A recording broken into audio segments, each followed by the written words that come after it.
Good afternoon, everyone. Let us start.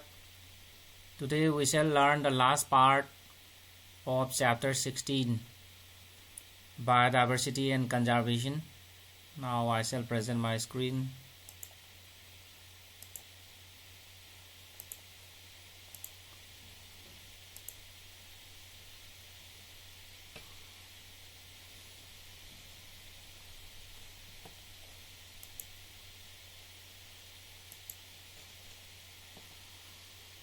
So we shall discuss about IUCN classification of species and steps to conserve the biodiversity. First, let us read about IUCN classification of species. So the International Union of Conservation of Nature and Natural Resources, IUCN, has classified the threatened species of plants and animals into three categories for the purpose of conservation.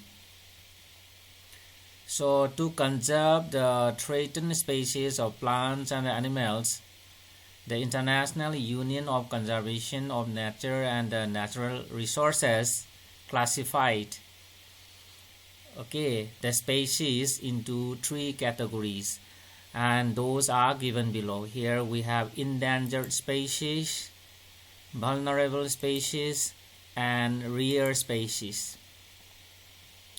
So let us read endangered species. So endangered species includes those species which are in danger of extinction. Endangered species are those species which are going to be extinct. Actually the survival of such species is difficult if the negative factors that have led to a decline in their population continue to operate.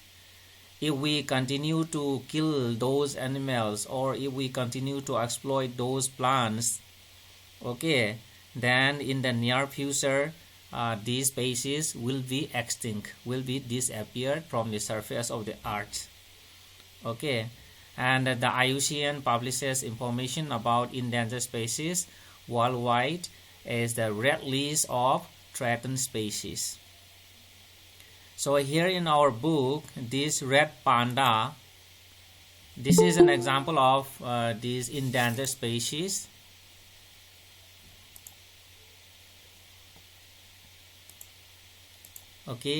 Red panda is an example of endangered species, and we have a color photograph also. See here, this is a picture of red panda. This is an example of this endangered species. If we continue to kill this animal, then in the near future this will be appeared from the surface of the earth. And other examples of endangered species are black buck, then crocodile, Indian wild ass, then Indian rhino, lion tail macaque, Shanghai in Manipur, brown antler deer. These are examples of endangered species. Next we have vulnerable species. So vulnerable species includes the species which are likely to be in danger of extinction in the near future if the factors threatening to their extinction continue. So vulnerable species are the species whose population has declined to levels from where it is likely to move into the endangered category in the near future if the negative factors continue to operate. If we continue to kill these animals, these vulnerable species, or these plants and animals, then in the near future this will be categorized as endangered. And after that it will be extinct from the surface of the earth. And the survival of this species is not assured as their population has reduced greatly.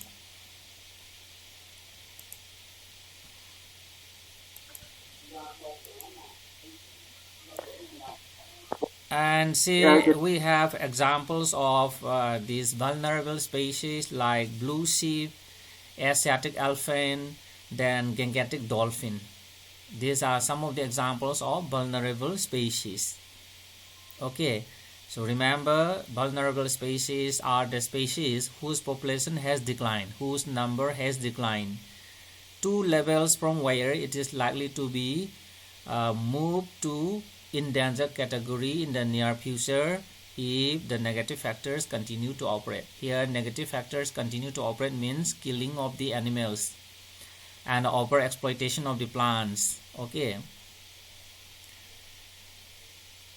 and we have example of these vulnerable species. Okay, like as I told you earlier, blue sheep, then Asiatic elephant, Gangetic dolphin in the case of India. Okay,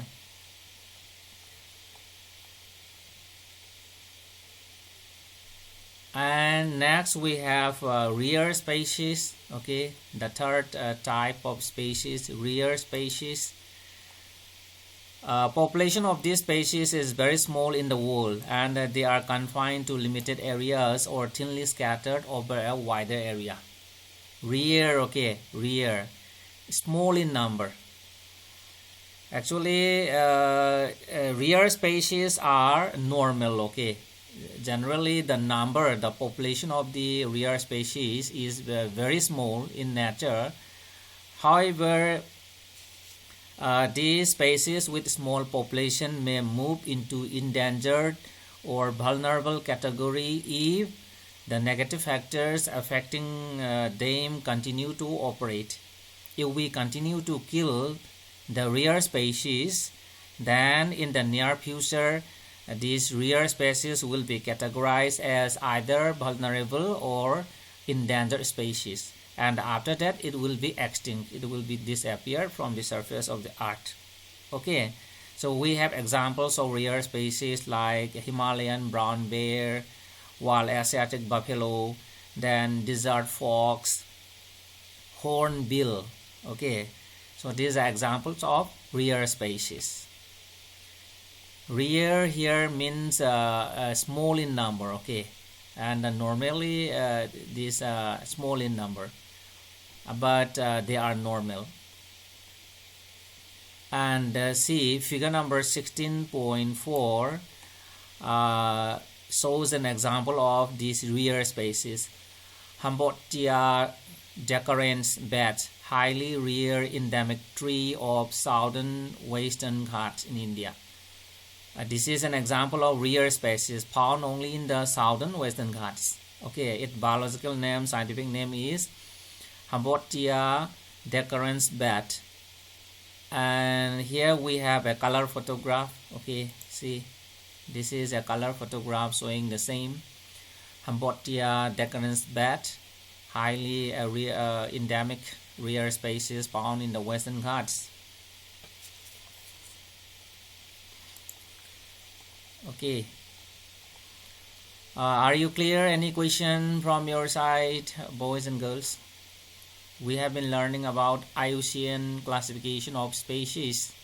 Okay, IUCN stands for International Union of Conservation of Nature and Natural Resources.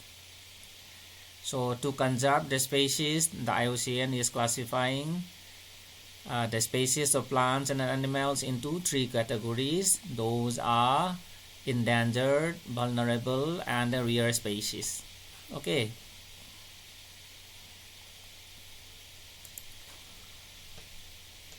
So if you don't have questions, let us proceed. Conservation of biodiversity. Okay, how to conserve the biodiversity. Yesterday we discussed about the factors, okay, for the loss of biodiversity, the reasons for the loss of biodiversity, and now we shall discuss how to conserve, how to prevent the loss of biodiversity. Okay, biodiversity is important for human existence.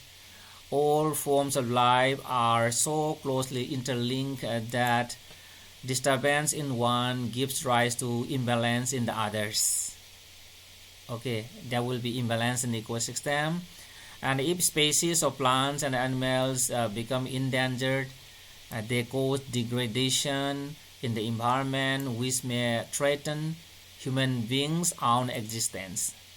Okay, if plants and animals are endangered, there will be degradation in the environment, there will be ecological imbalance, and which will in turn will threaten the human existence, okay, the survival of the human beings. That is why conservation of biodiversity is very important for the survival of the human beings. And now this paragraph, okay, this small paragraph explains about the steps to prevent this loss of biodiversity, and it is presented in this way. Okay, I am presenting the paragraph in this way: steps to prevent the loss of biodiversity. Okay, what are the steps to prevent the loss of biodiversity? So the first step is given here. There is an urgent need to educate people to adopt environment-friendly practices and to reorient their activities in such a way that our development is harmonious with other life forms and is sustainable. Okay, so we must educate the people and about these environment-friendly practices. Okay, and we must reorient the activities of the human being in such a way that, okay, all the developmental activities must be in harmony with the nature. Okay, then the second step is such conservation with sustainable use must be done with the involvement and cooperation of local communities and individuals. For this, the development of institutional structure at local level is necessary. So conservation process is not successful without involvement of the local communities, okay, and individuals. And that is why we need to establish some this institutional structure. We need to organize, okay, some kind of NGOs, for example, must be organized, or some kind of association or movement must be initiated to conserve the biodiversity. Remember, without the cooperation of the local communities and individual, conservation is not possible. Okay, then the fourth step, to protect, preserve and propagate the variety of species within natural boundaries. The Government of India passed the Wildlife Protection Act 1972, under which national parks and sanctuaries were established and biosphere reserves declared. So this is another step taken by the central government of India to conserve the biodiversity. Okay, Wildlife Protection Act 1972 was enacted, okay, under which national parks, sanctuaries and biosphere reserves established and declared. The fourth step is, in order to concentrate and protect resources on those areas that are more vulnerable, the International Union for Conservation of Nature and Natural Resources has identified certain areas as biodiversity hotspots. Okay, to conserve certain species in some areas, the IUCN identified certain areas on the earth as the biodiversity hotspots. Okay, so these are the steps. Actually, biodiversity hotspots, last time also I have shown you, and it is also given here. Okay, see, this map shows biodiversity hotspots, okay, in the world. For example, we have Western Ghats here, then Eastern Himalaya, okay, and so on. And so in addition to this, see, remember we are discussing about the steps to prevent the loss of biodiversity or conservation of biodiversity. The Government of India, along with 155 other nations, have signed the Convention of Biodiversity at the Earth Summit held at Rio de Janeiro, Brazil in June 1992. So about this we have learned in class 10 also. The World Conservation Strategy has suggested the following steps for biodiversity conservation. Okay, World Conservation Strategy has suggested the following step for biodiversity conservation. So in addition to those steps mentioned above, so these are some of the steps suggested by the World Conservation Strategy. Okay. So what are the steps? Let us read. Number one step is efforts should be made to preserve the species that are endangered. Okay. Then the second step is prevention of extinction requires proper planning and management. To prevent the disappearance of animals from the surface of the earth, okay, we need proper planning and management. So third step, varieties of food crops, forests, plants, timber, trees, livestock, animals, and their wild relatives should be preserved. Okay, different varieties of food crop. Then forest plant here means grasses, okay, fodder, grasses or hay. Then timber, trees, livestock, animals, and their relatives should be preserved. And actually these are suggestions, okay. And number four, each country should identify habitats of wild relatives and ensure their protection. Every government of the country should identify the home for the wild animals and must be protected. Then number five, habitats where species feed, breed, rest, and nurse their young should be safeguarded and protected. That means forest areas. Okay, forest areas are the habitats for the wild animals. There the wild animals feed, breed, rest, and nurse their young ones. Okay, all these habitats must be safeguarded and protected. For that, as I told you, the government India has already established many these national parks and the wildlife sanctuaries, and some areas have been declared as the biosphere reserves. Okay, then international trade in wild plants and animals be regulated.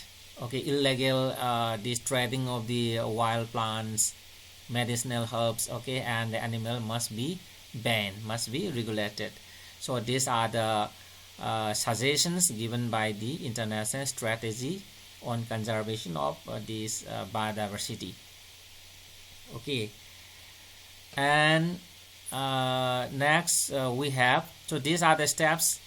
In addition to this, here let us read these areas. Okay, let us read these areas. There are some countries which are situated in tropical region and they possess a large number of world species diversity. That means okay, the diversity is rich in the tropical region. Okay, diversity is rich in the tropical regions.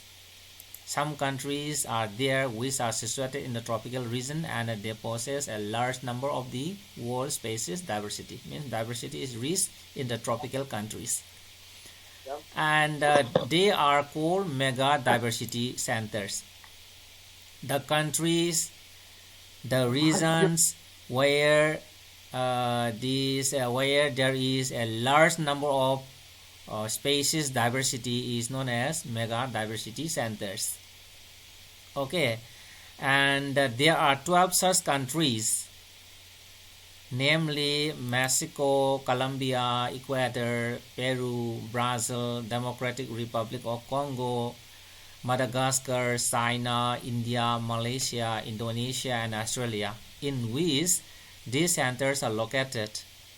Okay, mega biodiversity centers are located in these 12 countries.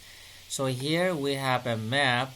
Okay, so this is the map showing mega diversity centers, and names of the countries are given here, and the green color shaded areas, okay, are the countries. So here let us read. See here. Here we have Australia. Okay, Australia, as you know, Australia is here. Then we have Brazil. Okay, the next country is Brazil. Brazil is here. Then China, okay, China is somewhere here. Then Colombia, okay, Colombia is also somewhere here in Latin America. Then Congo, Congo is in Africa, okay. Then Ecuador, Ecuador is also somewhere here. Then India, okay, India, as you know, India is here. Indonesia, okay, Indonesia is somewhere here. Then Madagascar, Madagascar, this island, okay, Madagascar is here. Malaysia, Malaysia is also here, okay. Then Mexico, Mexico is here. Then Papua New Guinea, all are here, okay. Then Peru, Peru also somewhere here in Latin America. Then the Philippines, Philippines also here. Then South Africa, okay, South Africa. Then United States, okay, United States also here. Alaska also included. And Venezuela, the last one is Venezuela. Venezuela is also in the Latin America. You may consult a political map of the world. Here in this map 17 mega diversity centers are mentioned, but in our book only 12 mega diversity centers are mentioned, okay. Just see here, only 12 are mentioned, okay. Remember, mega diversity centers are the areas where they possess a large number of world species diversity. These are the centers where biodiversity is very rich, okay. So in order to concentrate resources in those areas that are more vulnerable, the International Union for Conservation of Nature and Natural Resources has identified certain areas as biodiversity hotspot that we have already talked about it. Figure number 16.5 shows the same. This figure, okay, this map. So before we study, let us read. Hotspots are defined according to their vegetation. Plants are important because they determine the primary productivity of an ecosystem. Most but not all of all hotspots rely on the species-rich ecosystems for food, firewood, cropland, and income for timber. Okay, it tells the economic significance of the hotspots or biodiversity. Okay. In Madagascar, for example, about 85% of the plants and animals are found nowhere else in the world. That means Madagascar is very rich in biodiversity. That island, okay, that island. Just you may see this map, okay. This island is very rich in biodiversity. 85% of plants and animals are found nowhere else in the world. Endemic, okay, found only in this place. Other hotspots in wealthy countries are facing different types of pressure, means exploited. In the rich countries of the world, biodiversity is lost. Okay. Then the islands of Hawaii have many unique plants and animals that are threatened by introduced species and land development. So in Hawaiian Island, many unique plants and animals are threatened because of introduction of alien species and land development activities, and that is why we need conservation of biodiversity. Okay, and see, so we may observe, we may examine this map showing ecological hotspots in the world, and here this represents Central American highland forest. Then this section Central American lowland forest, and Ecuador, okay, Ecuador and Colombian Choco. Then tropical Andes mountains, this Atlantic forest in Brazil, Upper Guinean forest, Eastern Arc mountain Tanzania, then Eastern Madagascar, Sri Lankan forest. This is Sinharaja forest in Sri Lanka. Then Indonesia, the Philippines, Northern Borneo, Queensland, okay, Melanesia, New Caledonia, then Eastern Himalaya, then the Western Ghats. So these are some of the ecological hotspots mentioned in our book, and this map is very important for the final exam also. Every year it is asked, okay. So are you clear? Do you have questions regarding conservation of biodiversity? No, sir. Okay, if you don't have questions, then let us stop here for today. This is the last part of this textbook, Fundamentals of Last Physical part. Geography. Last part is it, bro? Sir. Okay, and then from tomorrow we shall start another book, India Physical Environment. Okay, the first chapter we have discussed, but tomorrow we are going to discuss chapter 3. Chapter 2 has been deleted by the CBSE, and we shall learn Okay, about sir. chapter 3, drainage. So thank you very Okay, much for sir. joining my class. Thank you, sir. Yes, sir.